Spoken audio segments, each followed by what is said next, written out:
Entonces, la citología, como les dije, es la ciencia que estudia a la célula, ¿no? Acuérdense, citología viene de logos, que es estudio, y célula, pues vamos a ver por qué se llama célula más adelante. También llamada la citología biología celular. Ustedes, si entran a medicina o ontología, no van a llevar esta materia que es biología celular, ¿ya? Van a llevar ustedes histología. ¿Qué era la histología? ¿Se acuerdan? Era el estudio de los tejidos. Y bueno, los orígenes de la biología moderna están asociados a grandes investigadores. Vamos a ver quién es Virchow, quién es Schleiden, quién es Schwann y qué hicieron específicamente con la célula. Esta es la célula que ustedes tienen en general. Ya, ahorita vamos a ver qué características. Pero para antes tenemos que ver la teoría celular, ya que lo preguntan nomás la teoría celular. Ya esta teoría nos dice que todos los organismos, los seres vivos, estamos conformados por células, ya sea una bacteria. Tu perro está conformado por muchas células, ¿no? Son multicelulares. ¿El COVID será una bacteria? ¿Qué dicen? ¿Qué dicen? ¿Cualquiera tendrá célula el COVID? No, Muy bien. ¿Por qué? Porque el COVID es un virus, ¿verdad? Vamos a ver más adelante que el virus simplemente contiene materiales de ADN, ARN. No corresponde a una célula. En cambio, la célula es la unidad estructural básica. Es como una máquina, para que me entiendan, que es como una empresa que tiene a su directora, todo, todo. O sea, por eso explicaron muchas teorías celulares, porque, o sea, los investigadores eran muy curiosos. ¿Qué era esta célula? ¿Por qué? Y todo ese pedo. Entonces, las bacterias y los protozoos, ¿se acuerdan qué son los protozoos? Lo habíamos llevado más adelante. Protozoos, de ejemplo, tenemos parásitos, les dije, ¿verdad? Y bacterias, Helicobacter pylori, esas bacterias que se encuentran en tu estómago, te dije. Todo eso van a ser organismos unicelulares, porque solo van a tener una célula. Mientras que las plantas, las algas, van a conformar organismos multicelulares. Multicelulares porque tienen muchas células, unicelulares porque solo tiene una célula. Más característicos, bacterias y protozoos. Luego vamos a primero, bueno, vamos a estudiarlo primero a Robert Hood. ¿Qué hizo? Este man lo que hizo en pocas palabras, ven este microscopio que está acá. Usó un microscopio y usó un tarcho, en otras palabras, donde de vino y lo puso acá. ¿Para qué? Para que pueda observar, en otras palabras, a microorganismos. ¿Ya? Y él lo observó como pequeños cuartos o celdas. Y de ahí viene el nombre. Cellulae en latín. Entonces le van a preguntar así, ¿quién dio el nombre de la célula? Robert Hooke. Así de simple, facilito, facilito, ¿ya? ¿Por qué? Porque él observó en otras palabras, estos microorganismos como celdas. Estaban en celdas. Ya vamos a ver que estos microorganismos, cuando hacemos una placa histológica, se aplican, o sea, se agrupan así, como en celditas, como en cuarteles. Es por eso que lo llamo así. Anthony van Leeuwenhoek. Este tipo es un capísimo, es un capísimo. ¿Por qué? Porque perfeccionó el método pulido de vidrio. Es decir, ya no utilizó estos corchos, sino va a utilizar vidrio. Y va a aumentar 30 veces la visibilidad. Es decir, se va a ver un poquito más gigante. Y con él se inicia la ciencia de microbiología, ¿ya? Es por eso que es muy importante Anthony Paul Lewalcock. Luego tenemos a Henry de Utrecht. Este, en otras palabras, llegó a la conclusión de que todos los animales y vegetales tenemos células. Animal y vegetal van a ser células, sí, en otras palabras, seres multicelulares, ¿verdad? Y que iban a estar constituidos por diminutas células. Células, acuérdense, que venían por celdillas. ¿Se acuerdan, verdad? ¿Por quién era? Por Robert Hooke. No se olviden, eso es pregunta de examen, ¿ya? Y luego tenemos a Robert Brown. Acá otra pregunta de examen. Robert Brown fue un poco más minucioso. Observó a la célula como un huevo y observó que al medio tenía como una yemita, en otra, o lo que ustedes conocen como algo que resalta. Y a eso lo llamó el núcleo. Facilito. ¿Quién descubrió el núcleo? Robert Brown. Pregunta de examen, chicos, no se olviden. ¿Ya? Y bueno, vamos a estudiar qué es la célula, ¿no? Ya les dije, la célula es la unidad básica estructural de todos los seres vivos, ¿ya? Seres vivos estoy hablando. El virus no tiene célula, le dije que es un material genético, puede ser ADN, ARN, esos son los virus, ¿ya? Y bueno, la célula tiene todos los componentes químicos y físicos necesarios para su propio mantenimiento. Ya vimos que la célula es muy inteligente.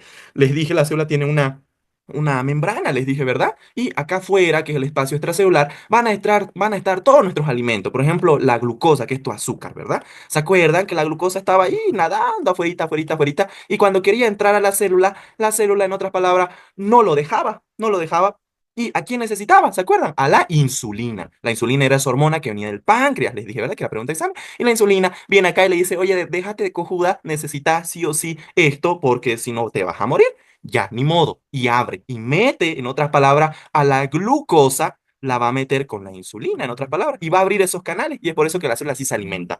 Cuando les dije, la célula no le hace caso, en otras palabras, a la insulina, va a haber una resistencia a la insulina. La célula se vuelve, en otras palabras, malvada. o sea, como desobediente. Y es por eso que la glucosa no entra a la célula y se queda en tu sangre y tu sangre se vuelve dulce. Y es por eso que los diabéticos, la sangre de los diabéticos es dulce. Ellos orinan dulce. No lo he probado, dice la literatura. Y huele, o bueno, un color a un jugo de manzana, ¿ya? Entonces, las células, si se dan cuenta, es muy inteligente, si se dan cuenta, ¿ya? Debido a esto, las células han logrado cultivarse, ¿sí? Las células se cultivan. Vos, por ejemplo, las bacterias, les dije que son unicelulares. Vos pones algo nomás, por ejemplo, en tu celular o en las pesas de Gene. Un estudio ha demostrado que cuál es el lugar donde hay más bacterias en todo el mundo, en todo, son las pesas de Gene. Las pesas de Gene lo han cultivado las bacterias y ya han demostrado que existen un montón de microorganismos. Claro, pues si ahí van gente el Gene que no se lava las manos, o sea, un montón de cosas, ¿ya? El primer cultivo fue realizado en 1907, pregunta de examen, por Ross Harrison. Ross Harrison. No se olviden de esto, acuérdense, Harrison hizo un libro bastante conocido de medicina interna y Ross son las preguntas que yo les meto.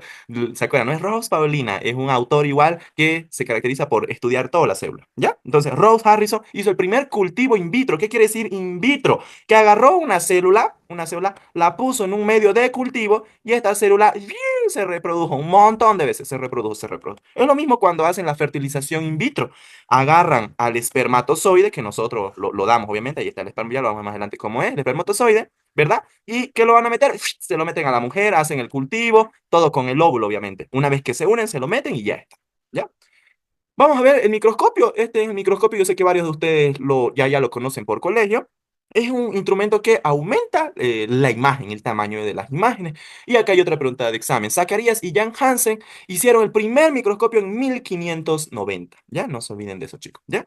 El microscopio compuesto es el más utilizado y se divide en microscopios electrónicos. Ahorita vamos a ver, por ejemplo. ¿Ya? Ahora sí, el microscopio electrónico fue construido por alemanes. Otra pregunta de examen. Max Knoll y R. Ruska en 1937. ¿Ya? ¿Quién fue el que hizo el primer microscopio electrónico? Fueron alemanes. ¿Ya? No se olviden, en 1937. ¿Listo?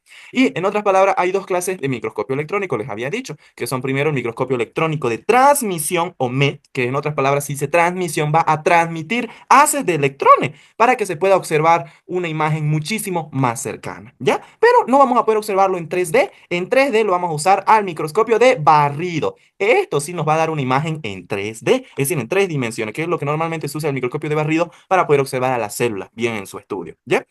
Y bueno, acá va a rebotar los electrones y también va a estar usando metales. Eso por eso se caracteriza el microscopio de barrido. Es decir, los electrones llegan y van a usar una barra de metal, en otras palabras, y es por eso que van a chocar estas barras de metal por todos lados y van a capturar la imagen por varios lados. Y por eso que se ve imagen tridimensional. Ya no se olviden, microscopio de barrido o MET con B, ya con B grande, como le dicen, ya. El otro es con T, ya, no confundan.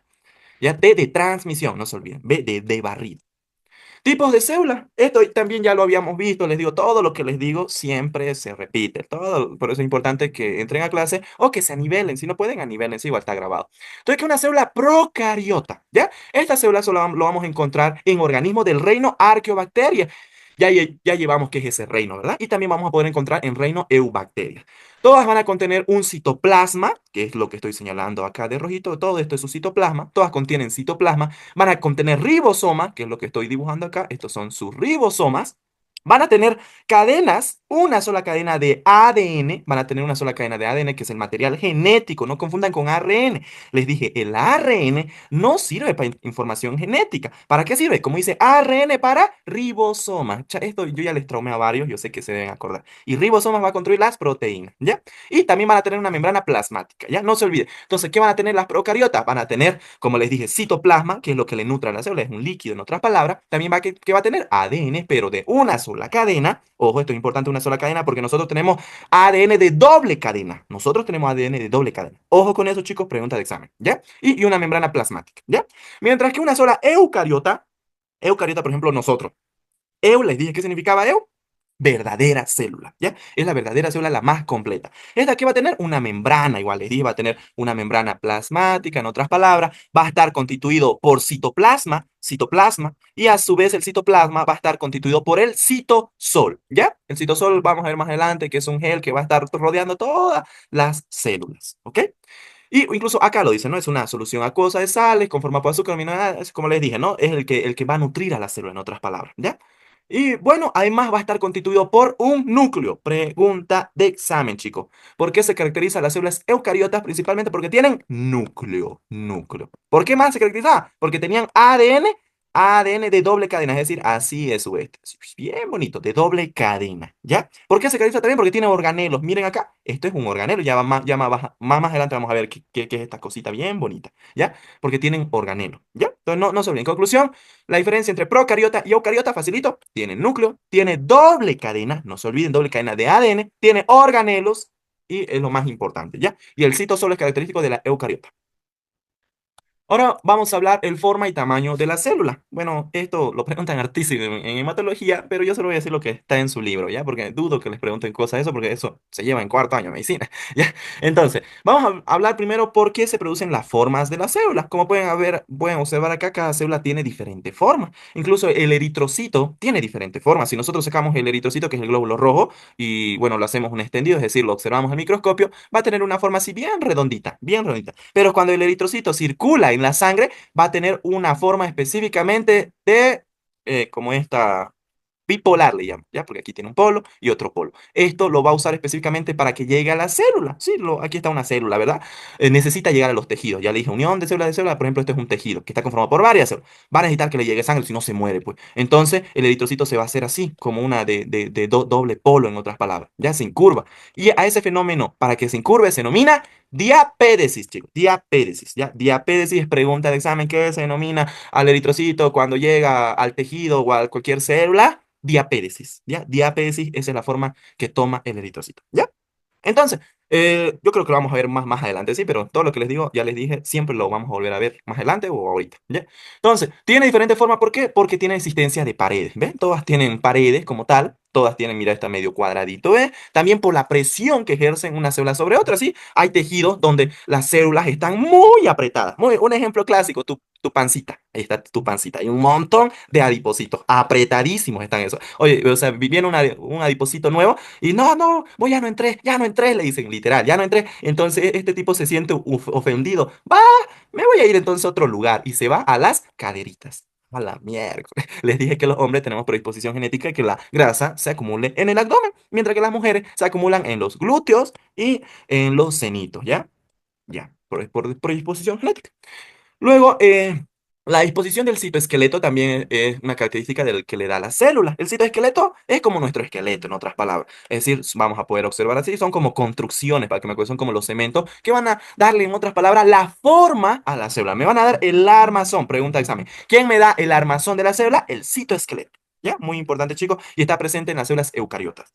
Las funciones que cumplen las células y para las cuales están adaptadas. Bueno, ya. En otras palabras, ¿por qué se va a la forma de la célula? Primero, por su pared, ya les había dicho, por su pared. Segundo, por la presión, ¿sí? Unas células atrapadas, otras células van a tener mucho espacio. Por ejemplo, células que van a tener hartísimo espacio van a ser, por ejemplo, los astrocitos. Ya lo vamos a ver en neurología, ¿ya? Estos astrocitos están muy separados y bueno, ya. Son células específicamente del sistema nervioso central. Ya, lo vamos a ver, ¿ya? El tamaño de las células son generalmente microscópicas y esto es pregunta de examen, el tamaño de la célula es de 1 a 20 micrómetros, chicos, ¿ya? Micrómetros, cuidado que pongan macrómetros, es micrómetros, ¿ya? Y se miden por micras, obviamente, lógico si estoy diciendo que es micrómetros. Y bueno, ahí falleció, o sea, terminó este temita muy sencillito, la verdad, como les dije, muy facilito. Vamos a hacer un resumen de citología en otras palabras. Lo más importante de acá es aprenderse los autores, ¿ya? Los autores, lo más importante. Voy a poner el puntero. Lo más importante es aprenderse los autores. Por ejemplo, ¿quién era Robert Hooke? ¿Quién era Anthony Leeuwenhoek? Robert Hooke, ya les dije, acuérdense del corcho. Este es un corcho, o sea, así le dicen acá, ¿no? Inteligente a los corchitos. Algo así le dicen. Ya entonces, Robert Hooke, acuérdense, utilizó el corchito. Lo más importante, le dio el nombre a la célula, celular. Ya voy a borrar todo porque que ya ni se ve. Ahí está. Ya, entonces, Robert Hooke, lo más importante, dio el nombre a la célula. Anthony Leeuwenhoek, le dije, lo más importante es que utilizó vidrio para el microscopio, les dije, ¿verdad? Y bueno, inicia la ciencia de microbiología con él, que era lo más importante de Henry. Un ratito, chicos. Ya, que era lo más importante de este autor, es que él dijo que todos los animales y vegetales tienen células. Y de lo de Robert Brown, acuérdense, Brown era que describió en otras palabras al núcleo, les dije, ¿verdad? Que era como un huevito, al medio había una yema y listo. Y la célula le dije lo más importante, que la unidad estructural básica y bla, bla, bla. Bien. Y le dije, el primer cultivo in vitro, ¿en qué año se dio? En 1907. ¿Por quién? Por el zoólogo Ross Harrison. ¿Ya? El microscopio, ya les dije, el microscopio compuesto es el más utilizado en laboratorios escolares, es lo que, bueno, ustedes y yo hemos visto, ¿no? Con esos microscopios no podemos ver células, por si acaso, ya no se ve la célula. La célula vemos con microscopio electrónico. Les dije que el primer microscopio electrónico fue creado por Alemania, ¿no? ¿Verdad? Por Max Knoll y Ernst en 1937, ¿ya? Y el microscopio electrónico se divide en dos, les digo, uno de transmisión porque transmite haces de electrones y el barrido porque barre estos electrones, choca con barras de metales, les dije, y es por eso que podemos ver en 3D con el microscopio de barrido, ¿ya? Mientras que el microscopio de transmisión solo va a mostrar una muestra delgadita, delgadita, pero no vamos a poder ver en 3D. Tipos de célula procariota, les dije. ¿Por qué se caracteriza la procariota? Por ser específicamente de bacterias, ¿ok? Células de bacterias, ¿ya? Y tenía una sola cadena de ADN, tenía citoplasma, ribosoma y membrana plasmática. Mientras que una eucariota, ¿por qué se caracterizaba? Porque tenía núcleo, porque tenía citoplasma, citosol, tenía una membrana plasmática, una doble cadena de ADN, ¿verdad? Y tenía organelos, ¿verdad? Organelos y el citoesqueleto, les dije, ¿verdad? Que era el que me daba el armazón de la célula. ¿Ok? Forma de la célula, ¿por qué tienen? Por su membrana, por la presión que tienen, que ejercen y por la existencia del citoesqueleto. El tamaño de las células se miden en micras, mide de 1 a 20 micras. Facilito, ¿verdad? El tema muy, muy fácil. Nos vemos de 10